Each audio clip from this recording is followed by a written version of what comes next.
Mes bien chers, ce Shabbat Parashat Shoftim, donc il s'agit, Shoftim en hébreu ça veut dire des juges, donc tout ce qui concerne les cours de justice, la police, la loi, et les tribunaux, les forces de l'ordre, l'armée du salut, c'est ça Shoftim et Shotrim. Donc la Torah nous demande et nous ordonne d'avoir partout, dans toutes les villes, dans tous les villages, des palais de justice pour mettre un peu d'ordre dans ce monde qui n'est pas très ordonné malheureusement.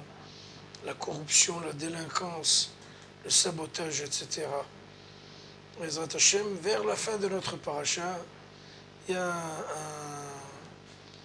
une mitzvah, donc un commandement qui dit de cette manière: si vous faites une guerre contre un autre pays, vous allez commencer à conquérir des villes. Pour conquérir des villes, il faut les siéger.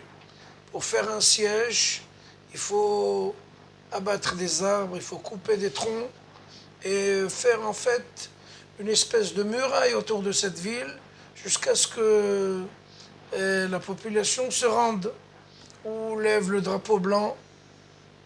Jusqu'alors, le siège est là et il est là pour vérifier que personne ne rentre, que personne ne sort, ni des marchandises, ni de la nourriture. Donc, parfois, c'est au lieu de sortir le poisson de l'aquarium, on sort l'eau de l'aquarium et donc le poisson meurt automatiquement.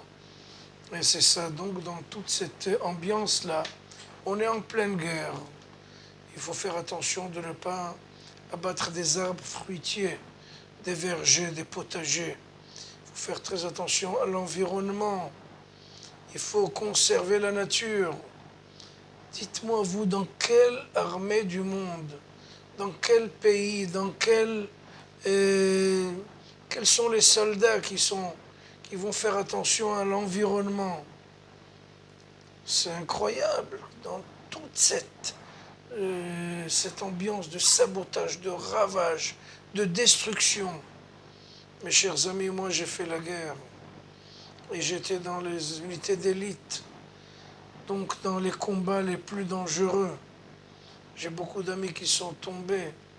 Malheureusement, quand on est en guerre, on ne pense qu'à survivre, même si ça va aller à l'encontre de 100 000 morales, on s'en fout.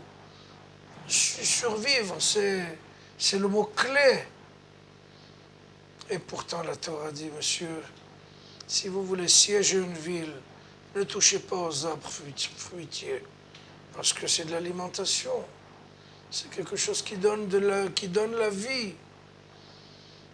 Et là, je parle avec une très grande émotion, parce que je connais la situation. Les gens en guerre perdent complètement leur humanité, ils deviennent des rapaces, des animaux féroces. On devient des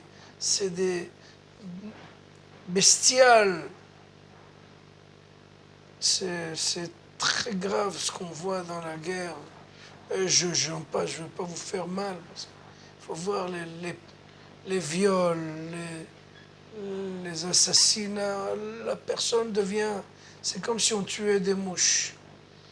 Et la Torah, contre toutes ces vagues noires, dans toute cette ambiance maléfique, la Torah parle de l'environnement, de la conservation de la nature, de faire attention de ne pas toucher aux arbres.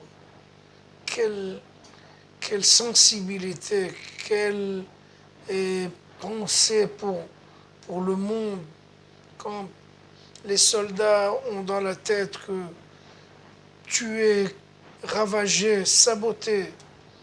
La Torah te dit, attention monsieur, tu es en guerre, mais il faut rester humain, il faut rester moral, il faut rester mensch, et digne et Et si vous voulez quelqu'un de noble, ne perdez pas votre identité divine. Restez des hommes, Bezrat Hashem.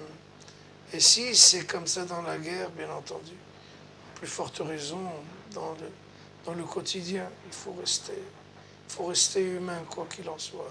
Shabbat Shalom, on est